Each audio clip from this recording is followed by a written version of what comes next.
अस्सलाम वालेकुम dear student, कैसे हैं आप? उम्मीद है सब खैरियत से होंगे। आज हम जो टॉपिक और जो चैप्टर डिस्कस करने जा रहे हैं वो इंतहाई अहमियत का हामिल है। पहले आप ये वाला चैप्टर फर्स्ट ईयर में आपको पढ़ना था, लेकिन कोर्स नया आने की वजह से आपको ये 9th क्लास में पढ़ने का मौका मिल रहा है। तो प्यारे बच्चों, बहुत आसान क्वेश्चन है इस चैप्टर के। एक दफा आपने एक क्वेश्चन तवज्जो से समझ लिया तो आपको पूरी एक्सरसाइज बिल्कुल बआसानी आप हल करने के काबिल हो सकेंगे। इसमें 5.1 एक्सरसाइज है।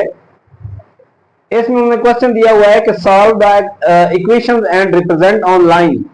कि ये में एक इक्वेशन दे दी गई है और ये कहा गया है कि इस इक्वेशन का जो सॉल्यूशन है वो निकालें और उसको फिर नंबर लाइन पर जाहिर करें, कैसे वो रिप्रेजेंट होगा। तो बहुत आसान क्वेश्चन है, आइए देखते हैं इसको। हम सॉल्यूशन में लिखेंगे 12x plus 30 is equal to -6। 12x is equal to -6 minus 30, ये 30 इधर आके माइनस हो जाएगा। 12x इज इक्वल टू ये माइनस का 30 और माइनस का 6, ये माइनस का 36 हो जाएगा। ये जो माइनस माइनस प्लस होता है ये मल्टीप्लाई वाले क्वेश्चन में होता है, प्लस माइनस वाले क्वेश्चन में नहीं होता। यहाँ पे आपको मल्टीप्लीकेशन का साइन या कोई ब्रैकेट कहीं पे भी नजर नहीं आ रही, लिहाजा आपने यहाँ पे माइनस माइनस जो है ये प्लस का साइन नहीं डालना। ये माइनस का 30 है और ये माइनस का 6 है, तो टोटल माइनस के 36 हो गए। तो यहाँ पे x is equal to -36 divided by 12। x is equal to table पे सॉल्व करें तो -3 आंसर आएगा। ये हमारा सॉल्यूशन है। अब हम इसको चेक करते हैं क्या ये हमारा सॉल्यूशन ठीक है। तो हम इसको चेक करेंगे। 12x plus 30 is equal to -6। Students, check करने का मतलब ये होता है कि जो सॉल्यूशन आपने निकाला है उसको आपने अपनी मेजर इक्वेशन में, पेरेंट इक्वेशन में दोबारा से पुट करना होता है। तो क्या उस इक्वेशन की लेफ्ट हैंड साइड और राइट हैंड साइड इक्वल आ रही है या नहीं आ रही। तो हमने 12x plus 30 is equal to -6 लिखा, तो 12 into -3 plus 30 is equal to -6। तो -36 प्लस 30 इज इक्वल टू -6 और ये -6 इज इक्वल टू -6। तो प्यारे बच्चों, हमारे पास लेफ्ट हैंड साइड और राइट हैंड साइड इक्वल आ गए। जब हमारे पास लेफ्ट हैंड साइड और राइट हैंड साइड इक्वल आ जाते हैं तो इसका मतलब ये था कि x इज इक्वल टू -3 जो है वो सॉल्यूशन है। इट इंप्लाइज दैट, इसका मतलब हुआ कि x is equal to -3 is solution. ये सॉल्यूशन है। अब इसको नंबर लाइन पे जाहिर करें, तो नंबर लाइन पे इसको कैसे जाहिर करना है। यहां पे दरमियान से आप 0 से स्टार्ट कर ले, 0 1 2 3 4, आगे ये चलती रहती है नंबर लाइन 0 से लेकर इंफिनिटी तक। और ये इधर -1 -2 -3 इस -4, इस तरीके से ये फिर इधर माइनस इंफिनिटी तक चली जाती है। तो हमने x इक्वल टू -3 को रिप्रेजेंट करना है कहां पे, -1 -2 -3। तो यहां पे आपने एक पॉइंट को हाईलाइट कर देना है। तो जिस जगह पे आप पॉइंट हाईलाइट कर देंगे इसका मतलब है ये है हमारे पास x इक्वल टू -3। तो प्यारे बच्चों, इस तरीके से हमारा ये एक क्वेश्चन जो है वो सॉल्व हो चुका है। तो आइए अब हम इसका दूसरा क्वेश्चन देखते हैं। हमारे पास सेकंड क्वेश्चन जो है वो x/3 plus 6 is equal to x/3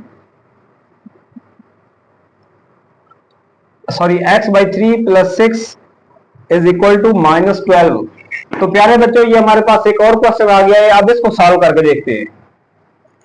तो आप लिखेंगे x/3 इज इक्वल टू -12 -6, इस 6 को इधर लेके आ गए। x/3 is equal to minus का 12 और माइनस का 6 कुल मिला के माइनस का 18 हुआ। तो फिर x is equal to -18 multiply by 3। तो ये हमारे पास आ गया -54। तो अब हमने चेक करना है कि ये हमारा सॉल्यूशन ठीक है या नहीं है। तो हम लिखेंगे CHECK चेक लिखा। x/3 plus 6 is equal to -12। तो -54/3 plus 6 is equal to -12, -18 plus 6 is equal to -12 और ये -12 इज इक्वल टू -12। तो left hand side is equal to right hand side हमारे पास ये आया।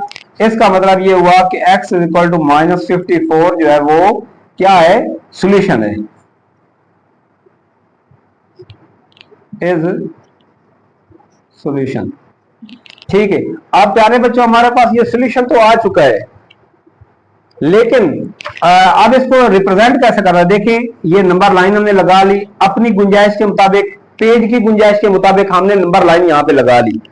अब अगर मैं यहाँ पे 1 2 3 4 लिखता रहूं तो फिर -1 -2 -3 4 लिखता रहूं तो वो तो -54 बहुत पीछे तक जाके आएगा, इतना तो हमारे पास पेज की लेंथ ही नहीं होगी।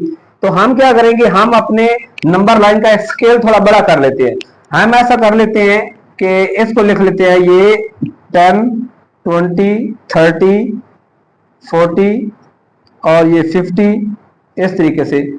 और इधर भी हमने ऐसे बना लिया -10 -20 -30 -40 और ये -50 और ये -54 है। तो आप यहां पे कहीं लगा दीजिएगा और बताइएगा कि x इज इक्वल टू -54 जो है ये आपका सोल्यूशन है। तो अगर नंबर बड़ा आ जाए तो इस नंबर को रिप्रेजेंट करने के लिए हम ये तरीका भी लगा सकते हैं। तो स्टूडेंट ये हमारे 2 क्वेश्चन कंप्लीट हुए। अब हम नेक्स्ट क्वेश्चन की तरफ मूव करते हैं। हमारा नेक्स्ट क्वेश्चन जो है वो है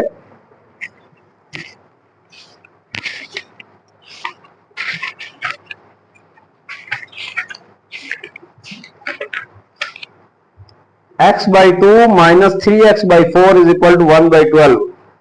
x by 2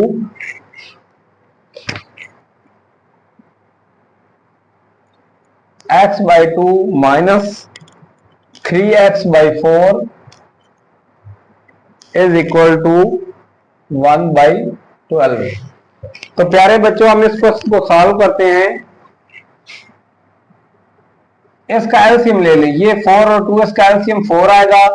4 2 2 और 4 2 आंसर आएगा। 2 को x से मल्टीप्लाई किया तो ये बना 2x -4 को 4 से मल्टी डिवाइड किया तो 1 आया। 1 को 3x से मल्टीप्लाई किया तो 3x is equal to 1 by 12। तो -x/4 is equal to 1 by 12। तो ये x इज इक्वल टू -4/12। ये माइनस इस साइड पे आ गया और ये 4 उधर मल्टीपल डिवाइड हो रहा था तो इधर मल्टीप्लाई हो गया। तो x इज इक्वल टू -1/3। तो स्टूडेंट क्या ये सॉल्यूशन हमारा ठीक है? हम इसको चेक करते हैं। तो चेक करने के लिए हमने पेरेंट इक्वेशन को दोबारा लिखा, -3x/4 इज इक्वल टू 1/12। तो प्यारे बच्चों अब हमने ये नंबर यहां पे सिलेक्ट करना है। तो -1/3 divided by 2 -3 into -1/3 divided by 4 is equal to 1/12। तो ये वाला 3 ऊपर डिवाइड हो रहा था, नीचे आके मल्टीप्लाई हो जाएगा -1/6 माइनस ये 3 और ये 3 कैंसिल हो जाएंगे और ये माइनस माइनस प्लस 1/4 हो जाएगा, प्लस 1/4 इज इक्वल टू 1/12। तो यहां पे स्टूडेंट एलसीएम हमारा जो है वो आएगा 8। हम अपना एलसीएम दोबारा वेरीफाई भी कर लेते हैं।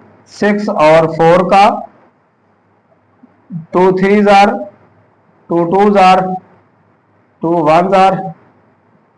तो हमारे पास ये आंसर जो एलसीएम जो है वो हमारे पास आएगा 12 आएगा। सॉरी एलसीएम हमारे पास आ जाएगा 12। तो 12 को अंदर रख के 6 पे जब डिवाइड करेंगे तो 2 आंसर आएगा। 2 को -1 से मल्टीप्लाई करेंगे तो -2 प्लस 12 को अंदर रख के 4 पे डिवाइड करना है तो आंसर हमारे पास आ जाएगा 3। जब हम 3 को 1 से मल्टीप्लाई करेंगे तो ये आंसर आएगा, तो 1/2। तो ये ऊपर 1/12, तो इस साइड पे भी हमारे पास आंसर 1/12 आ जाएगा। तो ये हमारे पास left hand side is equal to right hand side हुआ।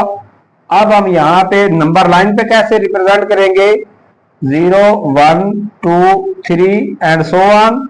इधर -1 -2 -3। अब देखिए हमारा नंबर क्या था, सॉरी यहां पे लिख लेना है x is equal to -1/3 is solution. ये लिखने के बाद आपने नंबर लाइन पर रिप्रेजेंट करना है -1/3 ये 0 है, 0 -1/3 जो है यहां पे कहीं होगा, -1/3। तो हम इसके 3 हिस्से करेंगे, 1 1 2 3, ठीक है। तो ये 1/3 है, -1/3। तो स्टूडेंट्स, आज हमने क्वेश्चन नंबर 1 जो है उसके 3 पार्ट्स किए हैं। इसी तरीके से जो आगे वाले 3 पार्ट्स हैं वो भी